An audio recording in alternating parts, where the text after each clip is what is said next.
Hello everyone, welcome back. बेटा last class में हमने बोहर्स एटॉमिक मॉडल को कंप्लीट किया था। बोहर्स एटॉमिक मॉडल हमने क्या सीखा था, रिकॉल करते हैं एक बार।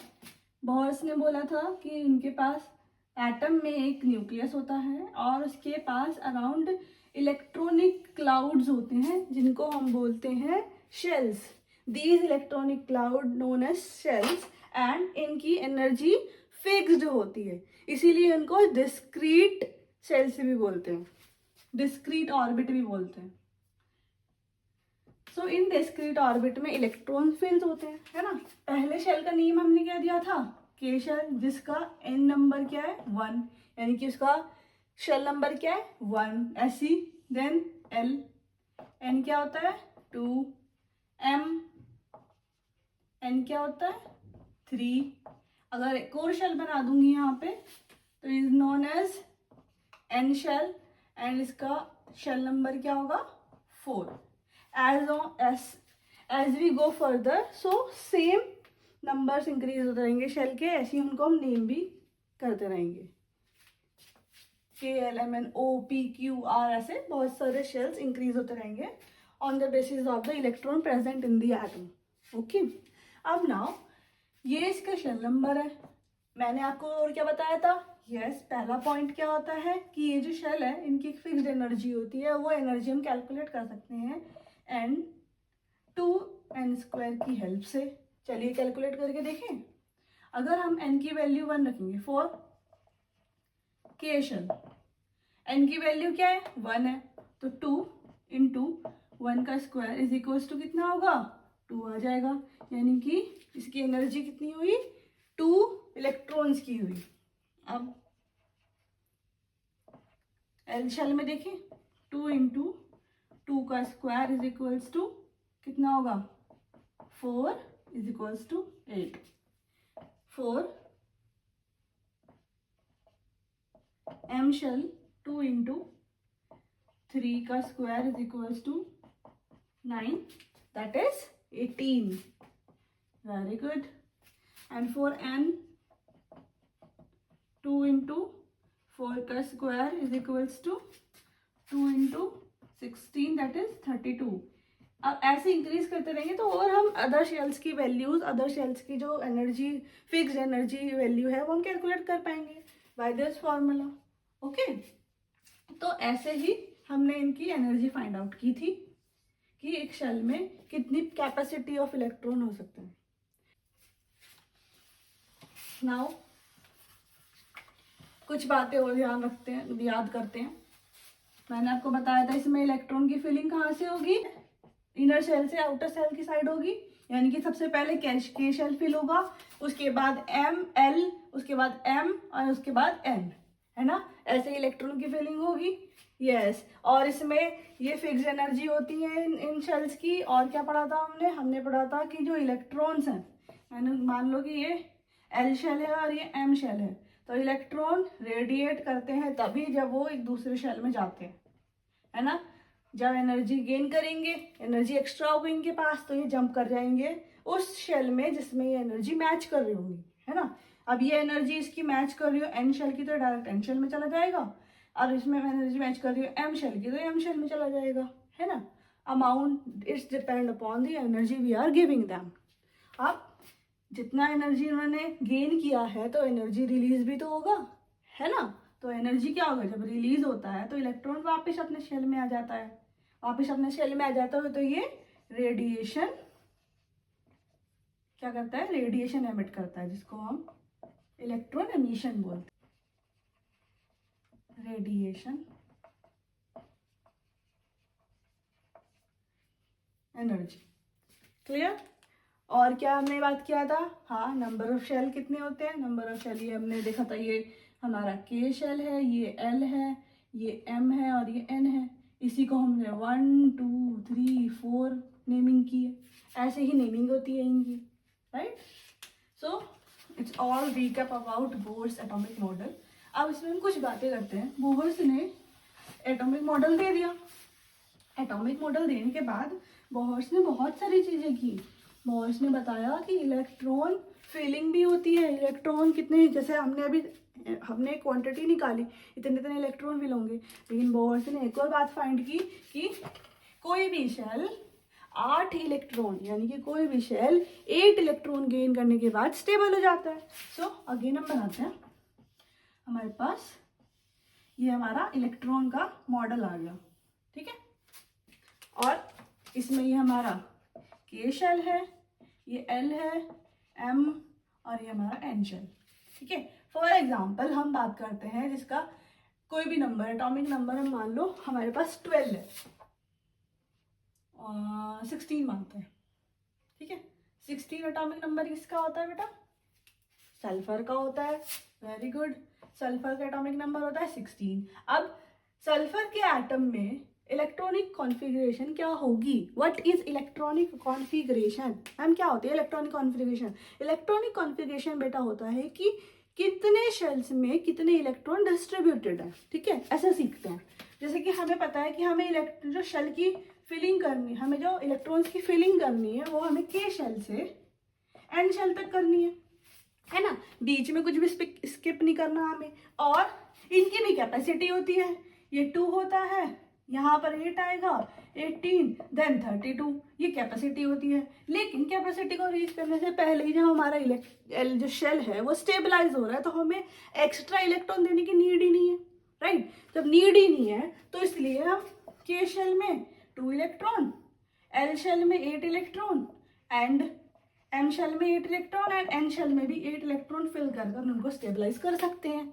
है ना। तो सेम इस बेसिस पे अगर हम इलेक्ट्रॉन फिल करें तो देखो सल्फर का एटॉमिक नंबर क्या होता है बेटा?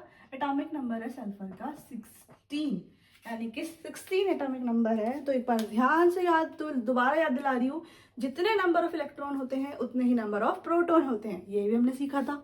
अब 16 है तो electron is equals to proton will be 16, ये हमारे पास नॉलेज मिल गई इससे। अब इतनी नॉलेज मिल गई है तो यानी कि हमें 16 अमाउंट ही इलेक्ट्रॉन फिल कराने हैं। के शेल में कितने आ जाएंगे? 2 आ जाएंगे। एल शेल में कितने आ जाएंगे? 8 आ जाएंगे, राइट। बचे कितने? 6 बचे। तो कितने एम शेल में? यस, एम शेल में कितने आ गए? 6 आ गए। अब 6 इलेक्ट्रॉन आ गए। इस एम शेल को बेटा फिल करने के लिए, कंप्लीटली स्टेबल होने के लिए कितने इलेक्ट्रॉन की रिक्वायरमेंट है? राइट, 2 इलेक्ट्रॉन्स की रिक्वायरमेंट है। तो ये 2 इलेक्ट्रॉन्स कहां से, क्या बाहर से किसी भी अदर एटम से गेन कर लेगा और स्टेबलाइज हो जाएगा। तो इसने इलेक्ट्रॉन गेन किया है। मैंने आपको लास्ट प्रीवियस क्लास में क्या सिखाया था? अगर इलेक्ट्रॉन गेन होता है तो साइन कैसा आता है? नेगेटिव साइन आता है। सो अब इसकी वैलेंसी क्या हो गई? Valency is equals to minus का 2, यानी कि एक तो इलेक्ट्रॉन एक्सेप्ट कर रहा है माइनस इसलिए, और 2 कितने इलेक्ट्रॉन एक्सेप्ट कर रहा है? 2 इलेक्ट्रॉन एक्सेप्ट कर रहा है, राइट। इसको बोलते हैं इसकी वैलेंसी ऑफ एन एलिमेंट। यानी कि सल्फर की वैलेंसी क्या निकली? सल्फर की वैलेंसी होती है मैम -2। क्लियर? Very good. चलो एक और एग्जांपल देखते हैं। ये तो सल्फर की बात हुई, है ना। अब ये मॉडल थोड़ा छोटा सा बना लेते हैं, वैलेंसी सीखेंगे अब हम, ठीक है। यहाँ हमने अपना एक छोटा सा मॉडल बना लिया, ये है हमारे KLMN,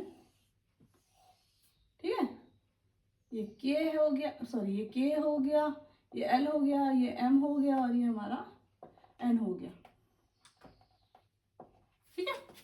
अब फर्स्ट से स्टार्ट करते हैं। First atomic number, first, second, third, fourth, fifth, sixth, seventh, eighth, ninth, tenth, ठीक है।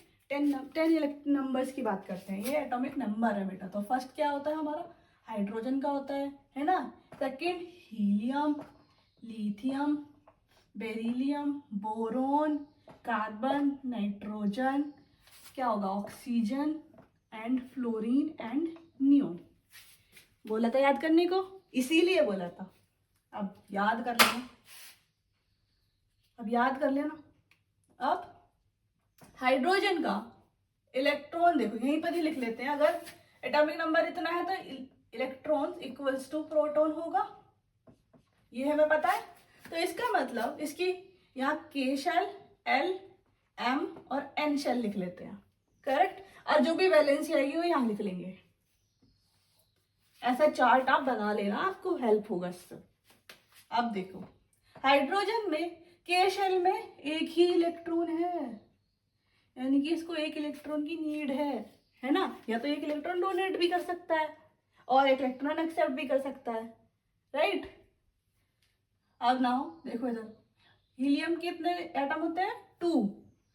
तो इसमें हीलियम के कितने इलेक्ट्रॉन होंगे? 2। तो इसलिए इसमें 2 इलेक्ट्रॉन एक्सेप्ट हो जाएंगे के शेल में, और के शेल क्या हो गया? स्टेबल हो गया, राइट। लिथियम के 2, 1, यानी कि इसको एक इलेक्ट्रॉन डोनेट होगा। इसमें कितने होंगे? 2, 2, यानी कि ये दोनों इलेक्ट्रॉन डोनेट होंगे। 2, 3, यानी कि दोनों इलेक्ट्रॉन डोनेट होंगे। 2, 4, दोनों चारों इलेक्ट्रॉन डोनेट भी हो सकते हैं, एक्सेप्ट भी हो सकते हैं। लेकिन इस केस में ऐसा पॉसिबल क्यों नहीं है? क्योंकि इतनी एनर्जी नहीं है एटम के पास हमारे एटम के पास हमारा एटम इतना कैपेबल नहीं है कि वो अपने 4 इलेक्ट्रॉन डोनेट कर दे या फिर 4 किसी के इलेक्ट्रॉन एक्सेप्ट कर ले। सॉरी, 6 प्रोटॉन हमारे 10 इलेक्ट्रॉन्स को बाइंड करके नहीं रख सकता, इतनी एनर्जी नहीं होती है उनके पास। देखो यहाँ पे हमारे इसके पास टोटल कितने इलेक्ट्रॉन है? 6 है। अब अगर ये 4 एक्सेप्ट कर लेगा तो कितने हो जाएंगे इसके पास? 10 इलेक्ट्रॉन हो जाएंगे। क्या ये 6 प्रोटॉन ये 10 इलेक्ट्रॉन्स को एक्सेप्ट कर सकता है? नहीं ना, ये इनको बाइंड करके रख ही नहीं सकता। ये किसी भी केसेस में बाइंड होके रह ही नहीं सकते, ये हमेशा बाहर चले जाएंगे क्योंकि एनर्जी नहीं है, बाइंडिंग एनर्जी इसमें। सो इसी केस में, कार्बन के केस में, ना तो हम 4 इलेक्ट्रॉन को डोनेट कर सकते हैं ना ही एक्सेप्ट कर सकते हैं। तो इसीलिए इसकी वैलेंसी फिर भी हम +4 ही लिखते हैं, ठीक है। For the representation we write its valency +4, एंड इसकी वैलेंसी भी हम +1 लिखते हैं फॉर द रिप्रेजेंटेशन, क्योंकि इस केस में भी हम एक इलेक्ट्रॉन को डोनेट करा देंगे तो एक अनस्टेबल स्पीसीज बन जाएगी ऑलरेडी, और उसको स्टेबल 2 इलेक्ट्रॉन करा सकते हैं। अगर वो एक इलेक्ट्रॉन एक्सेप्ट कर लेगा तो वो हीलियम बन जाएगा, है ना। एंड यहाँ क्या हो रहा है? इलेक्ट्रॉन डोनेट हो रहे हैं, तो यहाँ पे भी क्या होगा? 1+, 2+, 3+, राइट। अब देखिए नाइट्रोजन का 7 होता है, 2 और 5। To donate 5 electrons it's much harder as compare to accept 3 electrons, है ना। अब 3 इलेक्ट्रॉन्स को हम इजीली एक्सेप्ट कर सकते हैं एज कंपेयर टू 5 इलेक्ट्रॉन को डोनेट करना, है ना। तो इसीलिए इसकी वैलेंसी क्या हो जाएगी? ये एक्सेप्ट कर रहा है। आप साइन ठीक है? ये साइंस का ध्यान रख, ये जो मैंने एरोज बनाए हैं ना, ये एरोज इसीलिए बनाए कि आपको याद रहे ये डोनेट होंगे और ये एक्सेप्ट कर रहा है। कितने इलेक्ट्रॉन एक्सेप्ट चाहिए इसको स्टेबल होने के लिए? 3 चाहिए, है ना। 3 इलेक्ट्रॉन चाहिए, तो 3 एक्सेप्ट कर लेगा। अब जब 3 एक्सेप्ट कर रहा है तो साइन कैसा होगा? माइनस। इसका भी हम साइन माइनस। अब देखिए इधर ऑक्सीजन क्या होता है? 2, 6, कितने इलेक्ट्रॉन एक्सेप्ट कर रहा है? 2 इलेक्ट्रॉन्स एक्सेप्ट कर रहा है। और ये कितने इलेक्ट्रॉन एक्सेप्ट करेगा? फ्लोरीन, ये तो 7, यानी कि 1 इलेक्ट्रॉन एक्सेप्ट कर रहा है, यानी कि इसकी वैलेंसी -1 होती है। और नियॉन के केस में 2 और 8, ये तो स्टेबल हो गया। Like example helium, like same as helium, जैसे हीलियम स्टेबल था। इनको बोलते हैं बेटा नोबल गैसेस, जिनमें इलेक्ट्रॉनिक कॉन्फ़िगरेशन उसके एटॉमिक नंबर के अकॉर्डिंग ही स्टेबल हो जाती है, यानी कि इन्वायरमेंट में वो फ्री स्टेट में ही एग्जिस्ट करते हैं। फ्री स्टेट मतलब स्टेबल फॉर्म में एग्जिस्ट करते हैं, इनको बोलते हैं हम नोबल गैसेस। अब ऐसे ही आप आगे एटॉमिक नंबर इंक्रीज करेंगे, इसी फॉर्म में आप इनके एटॉमिक कॉन्फ़िगरेशन को फाइंड आउट कर पाएंगे और वैलेंसी भी फाइंड आउट कर पाएंगे, है ना। वैलेंसीज ऐसे निकालते हैं, राइट। आप आगे बढ़ते हैं बेटा। एटम को रिप्रेजेंट करने का एक वे होता है। जैसे आप नेम लिखते हो तो अपने फर्स्ट लेटर कैपिटल लिख देते हो ना, है ना। कभी भी आपने देखा, कहीं भी ऑफिशियल उसमें जा रहे हो, अपने अपना नेम जो होता है वो स्मॉल लेटर में लिख दिया, नहीं होता ना। फर्स्ट लेटर हमें बचपन से सिखाया जाता है कि कुछ भी अगर हम अपना नेम कहीं पे लिख रहे हैं तो we have to write it in a capital letter. ऐसी एटम को भी रिप्रेजेंट करने का एक वे होता है। जैसे कि बेटा मान लो मेरे पास ये एक्स एटम है और मान लो इसका एटॉमिक नंबर है 10, ठीक है। तो एटॉमिक नंबर सबस्क्रिप्ट में लिखते हैं हम स्मॉल सबस्क्रिप्ट में साइड में लिख देते हैं, इसके आगे राइट लेफ्ट हैंड साइड में कि ये इसका एटॉमिक नंबर है, और उसके ठीक ऊपर हम लिख देते हैं उसका मास। आपने देखा होगा, अभी तक आपने याद किए होंगे, तो एटॉमिक नंबर का एग्जैक्ट डबल होता है एटॉमिक मास। कहीं कहीं डिफरेंस है ना, लेकिन मोस्ट ऑफ द केसेस में एटॉमिक नंबर का डबल ही उसका मास होता है, राइट। तो इस तरह हम एटम को रिप्रेजेंट करते हैं। क्लियर। मैंने हमने कुछ प्रॉपर्टीज में देखी थी, सभी का मास, सभी का इलेक्ट्रॉन सेम नहीं होते हैं, है ना। तो एक एग्जांपल हमारे पास कार्बन 12, कार्बन 13 एंड कार्बन 14 है ना। तो इनमें क्या है, ये वो एलिमेंट है जिनका मास डिफरेंट है लेकिन एलिमेंट सेम है, तो इनको बोलते हैं हम आइसोटॉप्स। एंड जिनका मास हमारा जिनका मास सेम होता है, दैट इज आर्गन और कैल्शियम। मास क्या होता है 40-40, और नंबर क्या होता है इनका 20-18, है ना। तो ऐसे ऐसे को बोलते हैं isobar, isotopes and isobar, right. और इस चैप्टर में बेटा इतना ही है। आप जितनी प्रैक्टिस कर सकते हो, कोई भी इसमें क्वेश्चंस होंगे, find the number of electron, find the number of proton, ये आपकी प्रैक्टिस में आपको कराऊंगी। आज के लिए इतना ही।